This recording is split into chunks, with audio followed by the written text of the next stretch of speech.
A questão racial foi um dos temas de maior discussão na intelectualidade brasileira.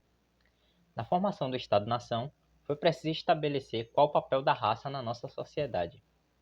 Para alguns autores, a mistura de diferentes grupos raciais era um problema a ser solucionado. Para outros, havia muito que ser compreendido. Localizado nesse debate estava o médico sergipano Manuel Bonfim. Olá a todos, eu sou o professor Caliel Alves, sejam muito bem-vindos a mais um vídeo desse canal. Gostaria de agradecer a presença de todos vocês. Gostaria de agradecer também as pessoas que se inscrevem, vocês sabem da importância disso, né, para o canal. Então, muito obrigado. Manuel Bonfim nasceu em Aracaju no ano de 1868. Seu pai era comerciante proprietário rural, o que lhe permitiu fazer o curso de medicina no Rio de Janeiro. No entanto, suas maiores contribuições intelectuais não viriam da prática médica, mas sim como sociólogo e pedagogo. Exerceu cargos públicos e, em 1907, foi eleito deputado estadual em Sergipe. Lutou pela ampliação do sistema educacional no país e esse, com certeza, né, do ponto de vista educacional, é um dos seus maiores méritos como político. A gente não pode questionar isso. Mas, para além da política, ele foi um grande intelectual e professor. Bonfim seguiu a mesma rota dos intelectuais brasileiros do século XIX e início do século XX. Vindo da classe média urbana, cursou medicina e publicou artigos na imprensa. Esses eram os meios de produção e legitimação intelectual numa época com escassas instituições de ensino, baixa oferta de cursos e uma sociedade com alta taxa de analfabetização. Escreveu sobre variados temas como zoologia, botânica, medicina, psicologia, pedagogia, sociologia e história. Na historiografia, sua maior contribuição foi a trilogia O Brasil na América, publicada em 1929, O Brasil na História, publicada em 1930, e O Brasil Nação, de 1931. A formação da nacionalidade brasileira foi o tema de pesquisa desenvolvido nessa trilogia. A identidade nacional dos novos Estados-nações era pensado, ora pela lente do darwinismo social, ora do darwinismo racial e climático, do determinismo racial e climático. As teorias científicas racialistas e eurocêntricas eram a base do pensamento da época, influenciava a forma pela qual uma sociedade era definida. Segundo o estudo da historiadora Ruth Cavalcante Neiva, a identidade nacional elaborada em 1870, abro aspas, o país estava localizado em uma zona tropical e era habitado por indivíduos considerados inferiores, como os negros, os índios e os mestiços. A identidade nacional acabou sendo construída sob uma base negativa, despertando o sentimento de inferioridade e de incompletude entre os brasileiros. Fecho aspas. Entre 1870 e 1930, o Brasil foi definido pela ótica racialista e do determinismo geográfico. Para os defensores dessas teorias, as sociedades seguiam linhas evolutivas, indo das mais bárbaras até as mais civilizadas. É importante lembrar que o ideal de civilização mais elevado era sempre a da Europa, né? Ou seja, o status de civilização mais elevado era sempre o do europeu. Para Neiva, Manuel Bonfim foi inovador ao romper com as teorias deterministas. Abro aspas. Manuel Bonfim também compartilhou da fé no valor do conhecimento científico e na crença de que leis objetivas poderiam explicar o homem e a natureza. Porém, o que tornou seu pensamento original foi o fato de ele promover rupturas ideológicas, defendendo que os índios, os negros e os mestiços não eram biologicamente inferiores aos homens brancos, e argumentando que o clima tropical do Brasil não era um empecilho para o seu desenvolvimento. Fecho aspas. No início do século XX, o autor escreveu e publicou o livro América Latina, Males de Origem. O livro se destinava à América Latina como um todo. O livro começava tecendo uma crítica à inferiorização dos latino-americanos pelos Estados Unidos da América e pela Europa. Manuel Bonfim não era um negacionista das condições sociais do continente americano, longe disso, ele era uma pessoa bem lúcida. Ele apenas definia outro motivo para o nosso atraso social. Para Manuel Bonfim, a América do Sul e mais especificamente o Brasil sofria com o parasitismo. A metáfora biológica tinha uma forte sugestão de exploração da América do Sul pelas potências europeias e pelos Estados Unidos da América. Esse parasitismo era exercido pelos mesmos países colonialistas que usavam o discurso científico para inferiorizar o Brasil e os países vizinhos, de acordo com a análise de Neiva, abro aspas. América Latina, Males de Origem foi uma obra que se assentou em três pilares fundamentais. O primeiro foi a sua severa crítica contra a suposta neutralidade dos ideólogos que utilizavam os conhecimentos das ciências para legitimar a inferiorização e a exploração dos povos da América Latina. Contudo, Bonfim não se afastou do paradigma científico e utilizou os próprios conhecimentos das ciências para refutar alguns sistemas ideológicos e científicos da sua época, ao alegar que Charles Darwin nunca pretendeu que a lei da seleção natural se aplicasse à espécie humana. Fecho aspas. Manuel Bonfim já reconhecia a parcialidade da ciência. Se hoje essa é uma condição bem estabelecida entre os cientistas, na época soava como uma crítica ácida. Ao usar o conhecimento para refutar as teses científicas vigentes, formula ele mesmo a teoria do parasitismo. Para ele, assim como o organismo biológico, o organismo social podia ser parasitado. O pensador fez uma longa análise histórica sul-americana. O parasitismo foi o processo de colonização. Como carrapatos, as metrópoles sugavam as forças vitais da colônia. Mesmo longe do parasita, sua influência continuaria na vítima.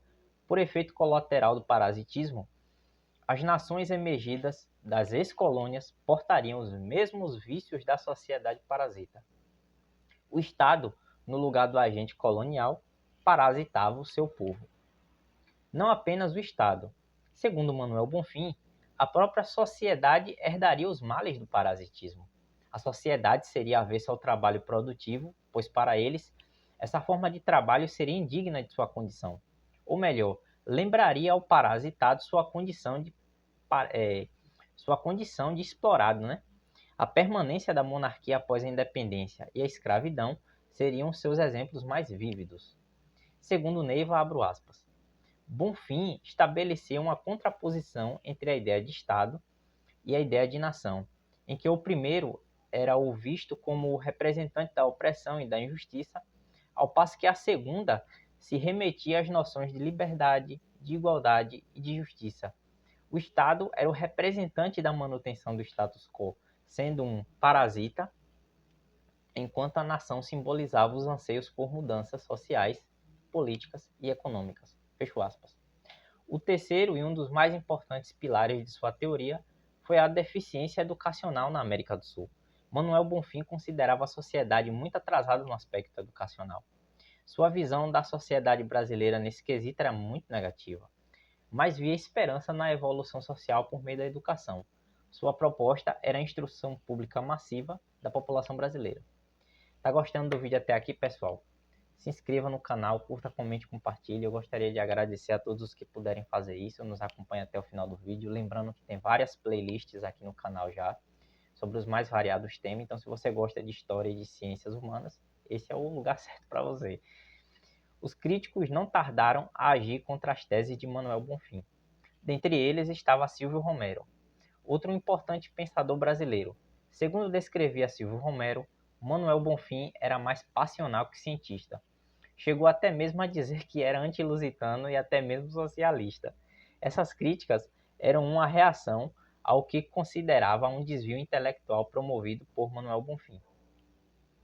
Outro de seus críticos foi Dante Moreira Leite, famoso psicólogo e pesquisador da psicologia social. Dante Moreira Leite descreveu a teoria do parasitismo como um ataque raivoso às antigas metrópoles, que nada havia de ciência em suas teses, pois lhe faltava a objetividade. Em épocas de determinismo, Manuel Bonfim atribuiu os males do mau desenvolvimento das nações americanas aos antigos colonizadores. O atraso na América Latina nada tinha a ver com a raça ou clima, era resultado da colonização. A política parasitária de contínua exploração socioeconômica degradou a moral da sociedade. Os males de origem estavam relacionados à história dos países. A sua tese foi atribuída um caráter de lusofobia. Mas, na verdade, sua interpretação foi original. Buscou dados históricos e não raciais para embasar sua questão. Manuel Bonfim, mesmo com a sua assertividade, e afiada historicidade, não era um homem à frente de seu tempo, era um crítico ferrenho do seu tempo. Diferente de Silvio Romero, não gostava de polemizar, preferiu apenas expor suas ideias sem atacar Romero. O seu silêncio o fez cair num distanciamento acadêmico. Era como se ele tivesse dado razão a Silvio Romero. Outro fato que gerou perdas teóricas para Manuel Bonfim foi a censura do livro promovido durante o Estado Novo. Era uma obra que ia contra a visão nacionalista da época, vamos supor assim. Para Neiva, abro aspas. O que este artigo pretende fazer é colocar o discurso bonfiniano em seu devido lugar, isto é, inseri-lo dentro do panorama ideológico do começo do século XX e demonstrar que ele, por mais que tenha sido um pensador original, não estava ideologicamente tão afastado de seus contemporâneos. O discurso bonfiniano foi um rechaço às teorias racistas e uma resposta aos ideólogos que afirmavam que o atraso dos povos latino-americanos se devia à inferioridade racial da população. Fecho aspas. Apesar das inovações discursivas, Manuel Bonfim resvalava nos preconceitos raciais.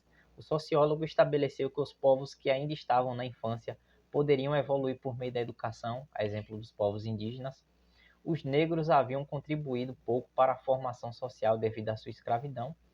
Elencou uma série de características negativas aos negros, como submissão, docilidade e frouxidão. A sua visão sobre os indígenas também não era nada positiva. Eram indolentes, e por nada nutriam interesse. Ele repudiou as teses que estabeleciam a inferioridade e superioridade de povos com base na raça e na geografia, porém manteve muitos preconceitos contra indígenas e negros. A manutenção de termos como atrasados e avançados é um nítido exemplo disso. A única forma de livrar negros e indígenas de seu atraso sociocultural era por meios educacionais. Para Neiva, abro aspas. Em sua visão, era uma responsabilidade do Estado prezar pela educação, não só destes elementos, mas de toda a população brasileira, pois a educação era vista por Bonfim como uma ferramenta fundamental para a transformação dos povos rudimentares em seres mais civilizados. Fecho aspas. A educação diminuía as desigualdades entre os grupos humanos. Os preconceitos, portanto, foram transferidos da questão racial para o aspecto sociocultural. Era por isso que um sistema público e abrangente de educação era necessário. Havia atraso para o autor, mas o problema não era nem de longe orgânico, como definiam seus contemporâneos. O artigo que embasou esse vídeo é intitulado A Originalidade do Pensamento de Manuel Bonfim, a Questão Racial em Perspectiva, Brasil, 1900-1910. Foi escrito pela historiadora Ruth Cavalcante Neiva, graduada, mestra e doutora em História. Atualmente é professora substituta do Instituto Federal do Espírito Santo, IFES, Campus Vitória. É professora orientadora no curso de licenciatura em História EAD da Universidade Federal do Espírito Santo, SEAD-UFES. Professora do EEFM Belmiro Teixeira Pimenta. Para quem acompanhou até o final do vídeo, muito obrigado. Deixa um like, curta, comente, compartilhe. Deixa um comentário falando se vocês conheciam esse autor e se vocês concordam com a teoria do parasitismo. É sempre bom que vocês manifestem essas opiniões, porque geram discussões nos comentários e aí as pessoas se sentem motivadas também, né, a comentar, discutir, dizer, eu discordo disso, discordo daquilo, eu li um autor que pensava diferente desse. Então, esse tipo de debate é muito saudável aqui. Inclusive, é muito bem-vindo. Então, se vocês quiserem, fique à vontade. Então, até o próximo vídeo, pessoal.